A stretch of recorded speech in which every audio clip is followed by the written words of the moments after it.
이번 강의는 앞서 얘기했던 것처럼 개발행위에 따라서 난개발 방지가 목적입니다. 그래서 이 난개발 방지를 위해서 하는 것이 무엇이냐? 자, 이겁니다.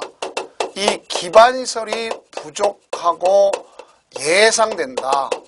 그럼 부족하고 예상되면 이것이 곧 난개발이라고 그러는 거예요, 여러분들. 난개발, 어려운 개발 이렇게 볼 수 있습니다. 그럼 반대로 얘기해서 보면 이 기반시설을 갖다가 부족하면 설치하고 예상되면 확보하면 되지 않느냐. 설치하고 그렇죠? 확보하면 되지 않겠느냐 이 얘기 아닙니까?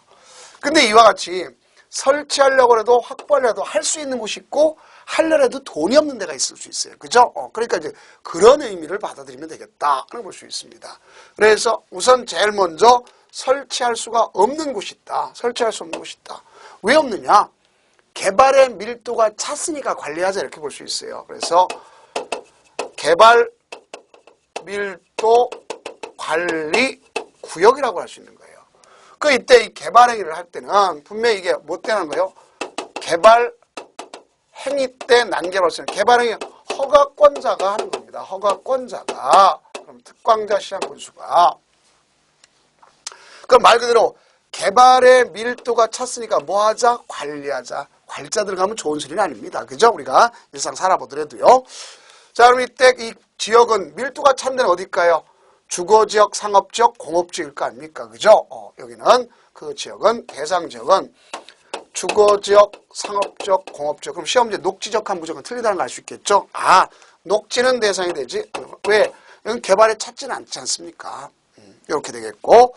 다음, 이런 곳에 대해서 뭐 할 거냐? 관리한다. 그런데 관리란 말은 행위를 갖다 제한하는 겁니다. 그 중에 이제 규모 제한과 관련된 건데, 자, 여기 봅시다. 그럼 이런 곳은 그 기준이 있겠죠. 기준은 역시 국토장관이 정합니다. 그 중에 가장 대표적인 것이 뭐냐? 도로, 그렇죠?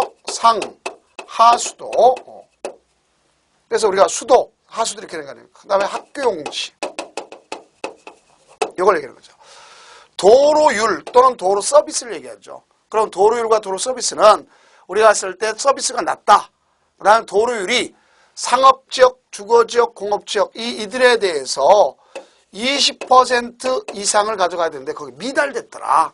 20% 이상에 미달됐다. 미달됐다. 볼 수 있겠죠.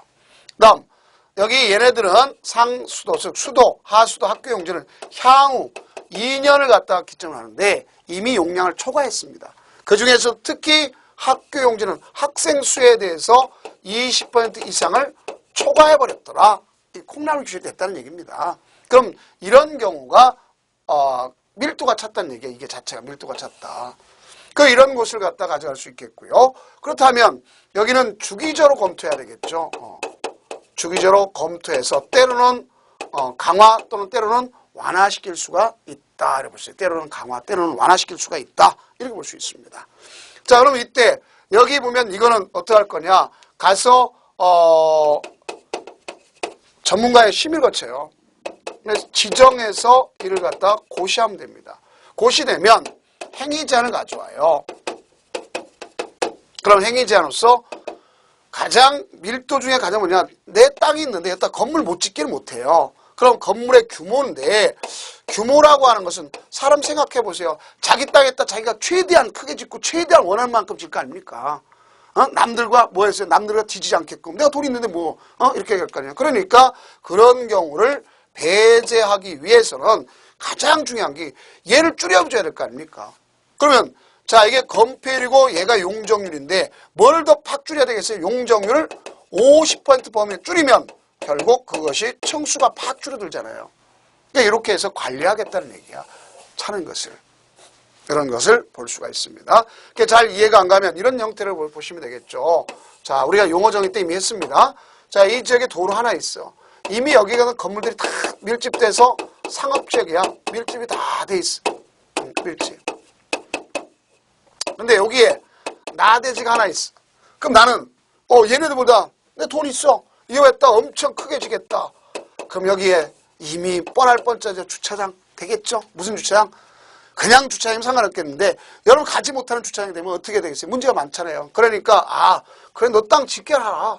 큰 데였다가 강화시켜버리면 사람들이 앉을 수도 있어요. 그래서 도심 한복판에 뭐가 있는 경우도 있어요. 한가운데 나대진 경우도 있죠. 또 우리 근면하신 분이 가서 갖다 꼭 채소 심어 먹는 경우도 있는데, 자, 그런 경우가 왜 그러냐. 거긴 땅 주인이 돌이 없거나 아니면 이 개발밀도 관리구역에 걸렸구나. 이렇게 생각하시면 되겠습니다. 그냥 우리가 연상을 이렇게 하라는 얘기죠. 자, 그렇다면 이제 문제를 한번 보도록 해봅시다. 스피드 체크. 개발밀도관리구역 안에서는 그 용도 지역에 적용되는 용적률의 최대한도 몇 퍼센트? 50% 범위 내에서 뭘 시킨다? 강화시킨다. 강화가 목적이에요. 강화. 그래서 관리란 말은 뭐가 목적이다? 강화가 목적이다 하는 것을 아시면 되겠습니다. 다음 두 번째, 공업지역에서 개발 행위로 인하여 기반시설의 수용 능력이 부족할 것으로 예상되는 지역 중 기반시설 설치가 곤란한 지역은 개발밀도 관리로 지정할 수 있죠. 녹지역은 안 돼도 공업지역은 될 거 아닙니까? 그래서 X. 다음 국토의 계획 및 법령상 개발밀도 관리구의 지정 기준으로서 틀린 것은, 자 13회 공유계들요. 당해 지역의 도로 서비스 수준이 매우 낮아 차량 통해 현저하게 지체되는 경우 그랬습니다. 그러면 당연히 서비스가 낮기 때문에 당연히 되겠죠. 도로 서비스. 자, 당해 지역의 도로율이 국토교통부에 정하는 용도 20% 이상을 미달됐다. 이상이 미달됐다. 그러면 결국 뭐가 돼? 부족하다는 얘기를 하지 않습니까? 이걸 여러분들 예상하시면 되겠고, 다음 3번 향후 2년 이내에 당해 지역에 해당 지역에 수도에 대한, 자 앞에 있죠. 수도, 상수도는 하수도는 다 상수도, 하수도 몇 년? 2년. 그렇죠. 용량을 초과한다. 그러면 3번, 4번 맞고, 4번 향후 2년 이내에 당해 지역의 학생 수가 학교 수용 능력에 대해서 20% 이상을 갖다 뭐 했더라? 초과. 자, 몇 퍼센트? 20% 이상. 자, 여기는 몇 번 했어요? 30% 안 되죠. 우리 공법 시간에 특별한 사역은 표준은 거의 20%다 생각하면 돼요. 안 되면 20% 찍으세요. 뭐 안 되면 술래가 아니에요. 안 되면 20% 찍으면 됩니다. 자, 그러면 나올 수 있어요. 다음 또 문제 한번 더 봅시다. 국토의 계획 및 이런 법령상 개발밀도 관리구역에 관한 설명으로 옳지 않은 것은, 옳지 않은 것. 1번 서울특별시장이 서울특별시 중구에 개발밀도 관리구역을 지정하려면 서울특별시 도시계획위원회 심의를 거쳐야 된다. 자, 했네요. 뭘 거쳐야 돼요? 심의 거쳐야 되겠죠? 자, 오케이. 개발밀도 관리구역 안에서 개발행위를 하는 자는 기반시설의 설치나 그에 필요한 비용, 용지 확보 등을 관한 계획서를 개발 허가권, 개발밀도 관리구역 지금 여기 기반시설 설치할 수 없어요. 없으니까 계획서를 제출할 필요가 있어요? 없어요? 없는 거죠. 그래서 X.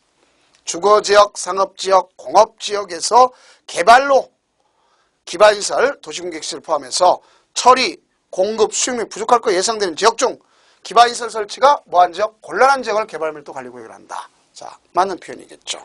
그 다음 4번 용적률 최대한도가 1100%인 상업지역이고 개발밀도 관리구역에 지정된 구역에는 자 얼마큼 강화시키냐 50% 강하니까 1100에 50%다. 그러면 550% 범위에서 강화한다. 맞습니다.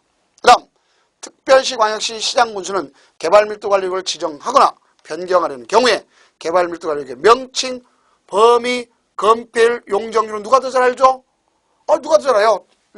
전문가 더 잘 알죠. 그러니까 도시계획위원회 심의를 거쳐야 되겠고, 그런 것을 갖다 보면 여기 보면 뭐 해야 돼요? 마지막에 지정해서 고시해야 된다 하는 것을 아시면 되겠죠. 자, 그래서 정답은 2번이구나 하는 것을 아실 수 있습니다. 다음 두 번째는 뭐냐? 기반시설을 설치할 수가 있어요. 자, 여기는 앞에는 할 수 없더랬죠. 근데 할 수 있어요. 그 할 수 있는 것은 뭐가 중요한 거냐? 돈이 있어야 될 거예요. 확보하려면, 설치 확보하려면 뭐가 있어요? 돈이 있어야 돼. 돈. 쉽게 해서 돈. 머니 해도 머니. 에? 자, 그러면 이렇게 되면 뭐가 되느냐? 기반 시설 부담 구역 이렇게 얘기하는 거예요. 기반 시설 무슨 구역? 부담 구역. 그래서 기반 시설 부담 구역 이렇게 되는 거예요. 그래서 기반 시설을 갖다가 부담할 구역이구나 하는 거죠. 부담 돈 내라는 얘기입니다. 그럼 여기는 어디서 볼 수 있냐? 개발밀도관리구역 외지역. 그럼 얘네들은 중복할 수가 있다 없다? 없다. 이런 얘기겠죠. 외지역에 대해서 허가권자인 특광자 시장 군수가 지정하는 거 맞습니다. 그러면 이때 역시 지정할 때 절차가 있습니다. 여기는 의견 청취가 있어야 돼요. 특히 의견 청취, 누구의 의견 청취냐? 이걸 아셔야 되겠죠. 주민의 의견 청취입니다. 왜 주민의 의견 청취가 필요할 것이냐? 자, 기반시설 쓰는 사람도 주민이요. 속된 표현은 돈 내는 사람도 주민입니다. 그러니까 결국 주민의 의견 청취가 있어야 된다 할 수 있겠고, 그러니 주민의 의견 청취 다음에 전문가의 심의를 거쳐요. 그래서 지정해서 고시한다. 그러면 앞서 얘기했던 여기 개발밀도관리구역과 비교해봤을 때 차이가 있다는 걸 알 수 있네요. 그죠? 자, 그래서 의견 청취가 있구나 것을 아시고, 네, 여기는 대상 지역인데 그 규모는 최소는요, 여기는 10만 제곱미터 이상의 경우에 부담구역으로 지정하는 거예요. 얼마 이상? 10만 제곱미터 이상. 그러면서 그런 곳에서 할 수 있는 곳과 지정하여야 하는 곳이 있습니다. 그럼 우리는 지정하여야 하는 must를 갖다 머릿속에 연상해 주시면 되겠구나 볼 수 있어요. 지정하여야 하는 곳. 그럼 여기서 이 지정하여야 하는 곳인데 이 지정하여야 하는 곳은 어떤 경우가 있는가? 사실 네 가지 경우수가 있구나 하는 걸 볼 수 있습니다. 한마디로 해서 기반시설을 설치해야 되겠다는 것은 소위 개발의 가능성이 높은 곳이죠. 그러니까 완화가 돼야 되겠고 또는 해제가 돼야 되겠죠. 강화되면 안 될 거 아닙니까? 그래서 첫 번째 보면 이 법이나 이 법에 의해서 개정 또는 우리가 제정에 의해서 행위 제한을 갖다 완화시킨 거. 자, 뭘 갖다 완화시켰다? 행위 제한 등을 완화시켰다. 또 해제된 지역. 자, 두 번째는 용도 지역 등이 변경돼서 역시 어떤 쪽으로 완화나 해제되는 쪽으로. 그러니까 예를 들어서 주거지역을 상업지역으로 바꿨다는 좋은 거죠. 거꾸로 주거지역을 상업지역으로 바꿨다. 좋은 거지만 주거지역을 상업지역으로 바꾸는 건 좋지만 상업지역 주거지역으로 바꿨다면 안 좋죠. 그런 건 안 되는 거 아닙니까? 자, 그런 걸 연상하시면 되겠고요. 그다음 개발 행위와 관련됐을 때 하나는 허가와 관련되고 하나는 인구 증가와 관련된 걸 볼 수 있죠. 그래서 개발행 허가는요, 봐봐요. 허가 받았다고 곧바로 착공하는 거 아니죠. 그럼 실적은 언제를 볼 수 있어요?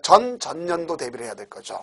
자, 그 다음에 인구 증가에는 전년도 대비를 합니다. 각각 20% 이상이 상승했다. 몇 퍼센트 이상? 20% 이상이 상승했다. 그러면 당연히 될 수가 있겠구나 볼 수 있어요. 자, 이것이 바로 기반시설 부담구역의 지정 대상적이 되는 것이다 볼 수 있겠죠. 그럼 사람들이 여기 봐요. 10만 제곱미터 이상이면 돈을 내야 되는 거니까 돈 내기 싫어할 거 아닙니까? 그래서 소규모 개발할 거 아니야. 그럼 그걸 대비해서 뭐가 필요하냐면 소규모 개발하면 인접을 다 합산한 걸 볼 수 있어요. 그래서 거기 소규모로 하게 되면 그 하나의 단위로 묶어서 해야 된다. 그럴 때는 경계를 명확히 해야 되겠죠. 지형지물 등을 명확히 해서 가져가야 되겠구나 하는 것을 아시면 되겠습니다.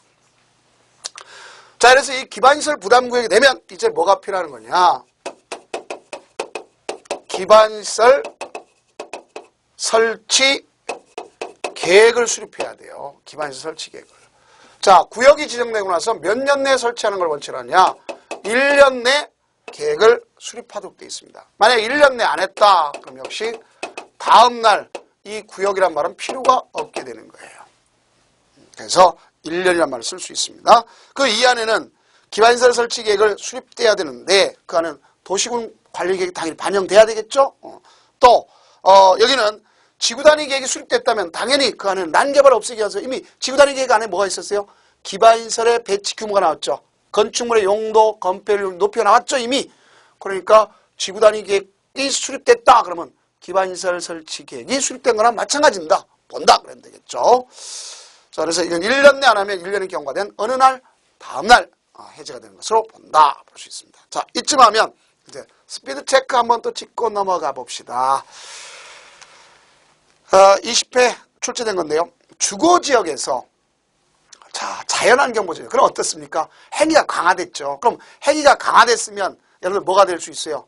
중요한 내용이 되는 거죠. 자, 행위가 강화됐으면 결국 기반시설 부담구역에 지정될 수 있어요? 없어요? 없죠. 뭐가 됐어요? 아까 완화돼서 해제돼야 된다 하는 것을 포인트를 삼았죠. 완화돼서 해제된 걸 포인트로 했다. 이걸 꼭 연상해 주시면 되겠습니다. 자, 다음은 문제를 갖다 한번 풀어보도록 해봅시다. 국토의 계획 및 인허법령상 기반시설 부담구역 등에 관한 설명으로 옳은 것을 그랬습니다. 자, 옳은 것. 자, 1번. 기반시설 부담구역은 개발밀도구역과 자, 봐요. 중복될 수 있어요? 없어요? 없죠. 왜? 기반시설 부담구역은 개발밀도구역 외의 지역에서 하니까 중복될 수가 없는 겁니다. 그래서 X 1번. 그래서 25의 거죠. 고등교육법에 따른 대학은 기반시설 부담구역의 설치가 필요한 기반시설에 해당한다. 그랬는데, 자, 대학의 의미가 아니죠. 그래서 여기는 우리는, 우리가 쓸 때 뭐가 될 수 있어요? 자, 도로, 상, 하수도, 학교, 용지, 고등교육법에 의해서 이루어진 것으로서요. 그래서 학교는, 그 기반시설 설치가 필요한 기반시설에서 제외된다. 이렇게 법에 규정되어 있습니다. 다음, 3번. 기반시설 설치 비용은 현금으로 납부하는 것이 원칙이 돼. 자, 이제 이건 또 뒤에서 보겠지만, 이제 그걸 공부해야 되겠어요. 그러면 현금으로 납부하는 것이 원칙으로 하지만, 부가 대상 토지와 이와 비슷한 토지로 납부를 인정할 수 있다. 자, 물납을 인정할 수 있는 거예요. 자, 뭘 인정할 수 있다? 물납. 이제 그걸 또 배울 것이고요. 다음, 기반시설 부담구역으로 지정된 지역에 대해 개발의 허가를 제한하였다가 이를 연장하는 경우에 중앙도시에 심을. 자, 개발의 허가 제한은 분명히 뭐랬어요? 의견 청취하고 나서 심의를 거쳐서 하는 것 아닙니까? 오케이. 되겠죠. 그 다음, 기반시설 부담구역이 지정 고시됐다면, 그로부터, 몇 년 내 수립하도록 되어 있느냐 하는 것을 아셔야 되겠죠. 자, 그럼 여기는 몇 년 내야 되겠습니까? 자, 보면, 1년 내. 자, 그럼 여기 가장 조심할 게 있거네요. 1년 내. 자, 그럼 1번은 안 되는 거 중척될 수 없다. 자, 2번은, 해당하지 않는 것. 그 다음에 대학은 해당하지 않습니다. 그 다음 3번은 자 당연히 오케이. 4번을 갖다 보면 기반시설 부담구역에 지정된 지역에 대해 개발하는 제한에 따라 연장한다. 연장할 때는 중앙도시군의 심의를 거쳐야 된다 그랬는데 자 이게 이제 문제가 될 수 있겠죠. 자 여기는 미리 했잖아요. 그죠? 그럼 연장할 때는 심의 거칠 필요가 없어요. 그 다음 5번에 보면 기반시설 부담구역에 지정된 날부터 몇 년? 1년 그랬지 않습니까? 그래서 옳은 것은 3번. 제가 도중에 설명을 잘 하려다가 한쪽이 약간 벗어난 경우도 있겠죠. 그런 건 좀 여러분 양지해 두시고. 자, 그렇다면 기반시설 설치 계획에 의해서 기반시설 설치 비용을 기반시설 설치 비용을 부과시키는 거예요. 그러니까 이걸 부담이란 말은 경제적 의무를 부과시키는 걸 부담이라고 한다 하는 걸 아시면 되겠습니다. 자, 그렇다면 누구에 대해서 하는 거냐? 여기는 단독주택 용지라든가 숙박시설로서 대통령이 정한 200제곱미터를 초과하는 200제곱미터를 뭐하는? 초과하는 가서 신축이나 증축 같은 분 이런 거에 대해서만 해당하는 거죠. 신축과 증축 거기만 해당한다. 그럼 이걸 납부해야 될 사람이 누구냐 하는 걸 아셔야 되겠죠. 자, 납부해야 될 사람 보니까 200제곱미터를 초과하는 것으로서의 신축, 증축 행위자가 있죠. 자, 두 번째, 건축 행위를 위탁, 도급받아서 그 위탁하거나 도급한 자. 지어달라고 한 사람이 낼까? 짓는 사람이 낼까? 지어달라고 한 사람.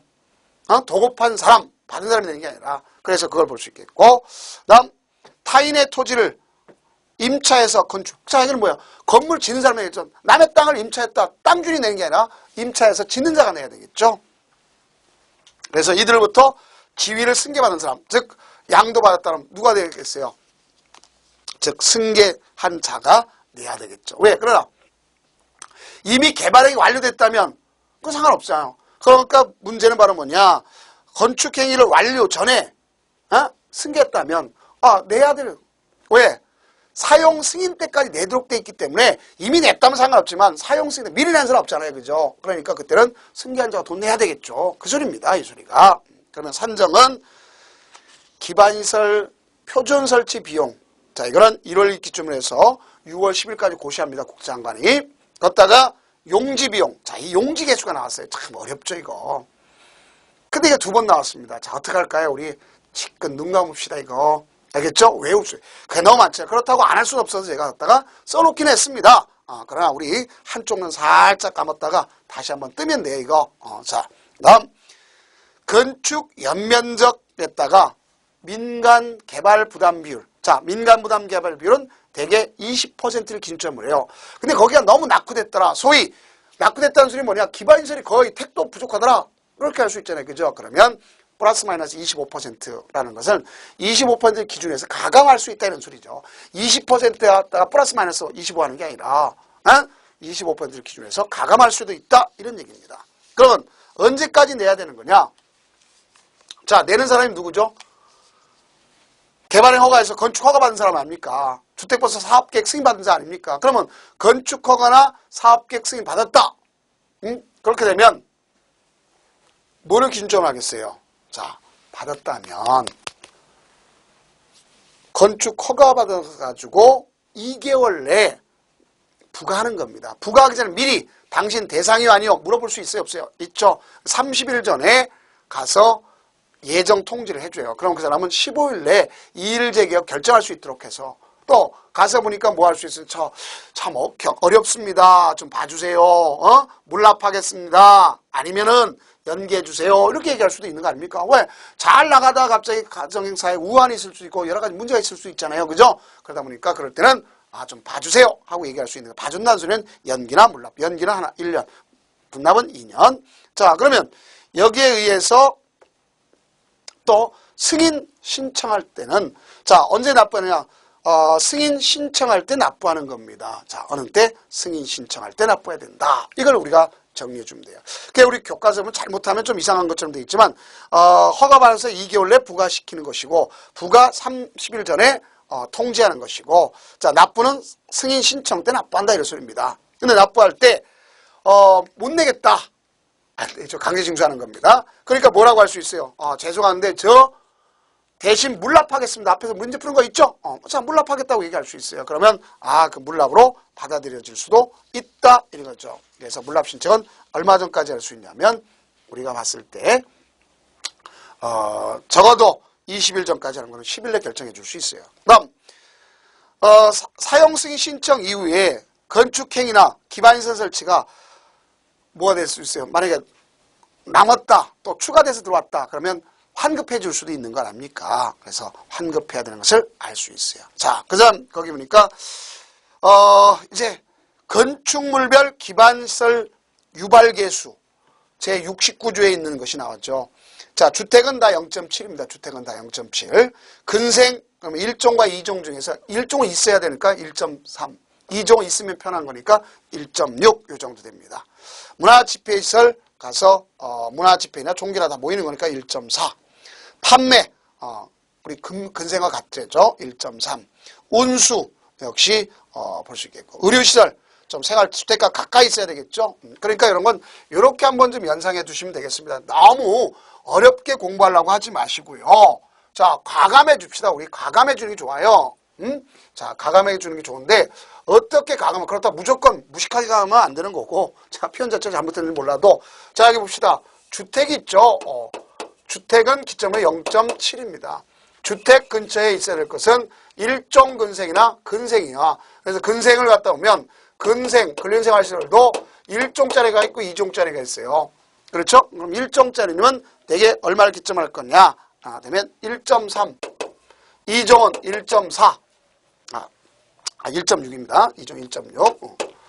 그 다음 우리는 주택과 가까이에 있어서 가져가야 될 것 중에 하나가 뭐가 있느냐? 의료와 같은 경우. 그렇죠? 의료와 같은 경우. 그럼 의료시설 같은 경우는 있어야 될 거 아닙니까? 그러니까 그런 건 대개 0.9. 얼마? 0.9. 또 운동, 업무, 수련 이런 것은 대개 주택에 가랑가랑점에서 운동, 업무 이런 건 주택에 가니까 0.7 이런 형태로 다 가져가면 되겠습니다. 그래서 대부분 뭐 0.7짜리가 많습니다. 그러나 이제 숙박시설은 1 이렇게 될 수 있어요. 숙박시설 1. 자, 그러면 자, 문제를 하고 이 단원을 정리를 해보도록 해봅시다. 자, 거기 스피드 체크 보니까 24회 공인중개사 문제네요.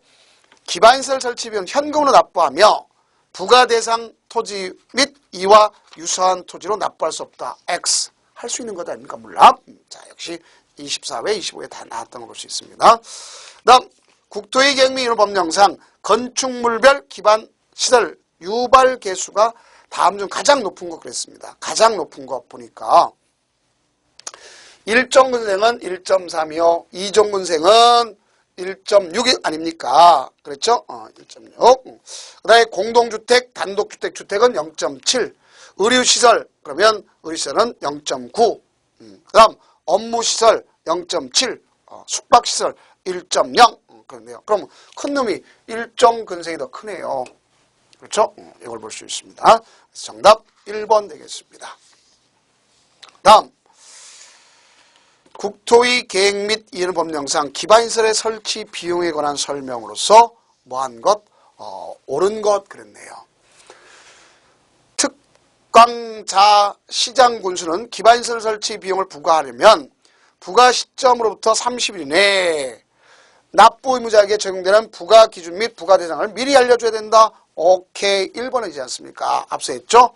2번 기존 건축물 철거하고 신축한 경우 그럼 건물을 철거하고 신축했다 그러면 그 중에서도 증가분 소위 우리가 쓸 때 이럴 경우는 연면적을 고려하지 않고 신축하는 면적 아니죠. 증가분에 대해서만 하도록 되어 있는 겁니다. 그 다음 3번 납부 의무자는 건축허가 받은 날부터 2개월 내 기반시설 설치 비용을 납부해야 한다. 아니죠. 자, 2개월 내 부과되면 사용승인 신청 때까지 납부하는 거예요. 어느 때? 사용승인 신청 때까지 납부하는 것이다. 볼 수 있습니다. 다음 4번 기반시설 설치 비용 중 기반시설 설치를 시설을 설치하는데 필요한 기반시설 표준시설 비용은 해당 구역의 평균 개별 공시가가 반영한다. 아닙니다. 자, 이거는 우리가 표준시설 비용 생산자 물가 수준을 갖다 물가 상승률을 반영하도록 되어 있어요. 생산자 물가 상승률 반영이다. 자, 이런 것 중은 또 우리가 좀 상식적인 것보다도 잘 이해하시면 되겠어요. 다음 5번 납부한 기반시설 설치 비용은 해당 기반시설 부담구역에 필요한 기반시설 및 용지를 모두 확보한 후 잔액이 생기면 납부 의무자에게 환급한다. 아니죠. 잔액이 생기면은 일단은 다른 연계한 것으로 확보해서 사용할 수 있어요. 그리고 나중에 장기한 봐서 없으면 그때 가서 돌려 없는 게 아니라 할 데가 없으면 이제 돌려줘야 되겠죠. 자, 다음 공공시설의 귀속이라는 게 나옵니다. 이제 설치가 됐으면 뭐가 필요하겠죠? 우리가 이렇게 된 것을 공공시설을 갖다 뭐 해야 되겠다? 귀속시켜야 되겠다 하는 게 나오지 않습니까? 그 여기 보면 이제 가장 무엇보다 중요한 건 공공시설의 귀속이라는 단어를 알아야 되겠죠? 그럼 이게 무슨 소리냐? 여러분들 자 우리가 도로 중에서도 민자고속도로 있어요 없어요? 있죠. 그럼 민자고속도로는 소유권이 누구 거예요? 국가 거예요 사실상. 근데 뭐냐? 그 기간 동안 경영수익을 통해서 자기가 들어간 비용을 보전하라 이 소리나 마찬가지입니다. 그래서 우리가 쓸 때 민자시행자가 사업비를 들여가지고 설치한 공공시설입니까? 그럼 공사가 완료되면 관리처에 무상으로 귀속된 거예요. 그러나 투자 비용을 회수해야 될 거 아닙니까? 그러니까 그 기간 동안 일정 기간 동안 운영관리권을 주는 겁니다. 그러면 행정청이었든 비행정청이었든 새로 설치된 공공시설은 누구한테 한다? 관리청에 귀속된다 하는 것을 여러분들 이해하시면 돼요. 그래서 행정청은 절대 무상 귀속, 비행정청은 상대적 무상 귀속이다. 이런 말을 여러분들이 좀 이해를 갖다 해주시면 이런 문제를 풀 때 좀 더 수월하지 않을까 이런 의미로 받아들인 겁니다. 자, 다음 그럼 귀속 시기는 행정청이 할 때는 뭐가 되냐면 행정청이 했으니까 절대 무상 귀속이죠. 그러면 준공검사 받고 세목 통지하면 되는 거예요. 세부 목록을. 그러나 비행정청이 했으면 자 이거에 대한 뭐가 필요하겠죠. 아까 했던 자기 들어간 투자 비용을 회수할 수 있도록 하게 해서 일단 뭐부터 해야 돼요? 기본적으로 세목부터 이루어지고 나서 준공검사 후 통지하는 겁니다. 자, 그거 차이가 있다는 것을 좀 이해해 두세요. 그렇다면 마지막 스피드 체크 그 다음에 문제 풀고 이 단원을 마치도록 하겠습니다. 보면 스피드 체크 24회 공유사 문제죠. 행정청이 아닌 자가 개발 행위를 받아 새로 공공시설을 설치한 경우 종래의 공공시설은 개발 행위 허가 받은 자에게 전부 무상 아니죠. 전부가 아니라 이럴 때는 기본적으로 보면 이렇게 볼 수 있겠죠. 새로 설치된 건 당연히 무상기속하는 건 맞지만 용도가 폐지됐어요. 그럼 용도가 폐지된 공공시설은 알겠죠? 새로 설치한 공공시설 설치 비용 범위 안에서 상대적으로 무상기속이죠. 상대적 무상기속. 자, 그러면 이런 얘기를 갖다 볼 수 있어요. 우리가 여러 차례 얘기했잖아요. 이와 같은 도로가 있다. 직선화시켰다. 그럼 이건 당연히 공공시설로 기속돼야 될 거 아닙니까? 근데 이 부분은 자, 무조건 기속되는 게 아니죠. 종전 설치 비용 범위 내에서 내 땅이 되는 거나 마찬가지죠. 이렇게 설정하세요. 그러면 문제를 갖다 보면 국토의 계획 및 인허법령상 공공시설의 귀속에 관한 설명으로 옳지 않은 것. 1번 개발행위 허가를 받은 자가 행정청인 경우 개발행위 허가를 받은 자는 개발행위 허가가 끝난 준공검사를 마친 때 그래서 행정청은 뭐예요? 준공검사 받고 나서 세목을 통지하는 거죠. 그러면 공공시설이 귀속된다. 맞습니다. 그 다음 개발행위 허가를 받은 행정청이 새로 공공시설을 설치하는 경우 당해 공공시설은 어쨌든 행정청이든 비행정청이 새로 한 건 관리청이 무상기속이라 했죠. 자, 그래서 2번 맞고 3번 개발행위 허가를 받은 행정청에게 종래의 공공시설 소유권이 무상으로 기속된 경우 해당 당해 행정청은 당해 공공시설 처분으로 인한 수익금을 도시계획 사업 목적으로만 사용된다. 맞습니다. 그래서 특별하게 목적 외에 다른 걸 쓸 수가 없습니다. 그다음 5번 개발행위 허가를 받은 자가 행정청이 아닌 경우 개발행위 허가를 받은 자가 새로 설치된 공공시설은 그 시설을 관리할 관리청에 뭐한다? 무상기속. 맞습니다. 그다음 마지막 것이 앞에서 얘기랑 마찬가지죠. 자, 뭐라 볼 수 있냐면 개발행위 허가 받은 자가 행정청이 아닌 경우 개발행위로 용도가 폐지된 공공시설의 재산 공공 국유재산법 및 공유재산 및 물품관리법에도 불구하고 새로 설치한 공공시설의 설치 비용에 상당한 범위 내에서 개발행위 허가를 받은 자에게 무상으로 양도되어야 한다. 자, 여기 글자는 맞아요. 근데 뒤에 말이 틀렸죠. 되어야 하는 게 아니라 참 어렵죠. 될 수 있다. 자, 이렇게 좀 이거는 타 문제겠지만 좀 어렵게 이렇게 나왔던 적도 있구나 하는 것을 아시면 되겠습니다. 자, 그렇다면 이제 여러분들 어디까지 맞췄느냐? 국토의 계획 및 이런 법률 중에서 도시군 관리 계획으로 다 할 수 있는 내용까지는 다 맞췄어요. 그렇다고 개발행위 허가 자체가 도시군 관리 계획 내용은 아니지만 사업과 관련된 내용까지는 했습니다. 그럼 다음은 이제 계획, 사업, 다음에 이제 뭐죠? 거래 규제. 그래서 이제 다음 강좌는 토지 거래 규제 이걸 통해서 국토계획법을 마무리 짓도록 하겠습니다. 고생 많으셨습니다.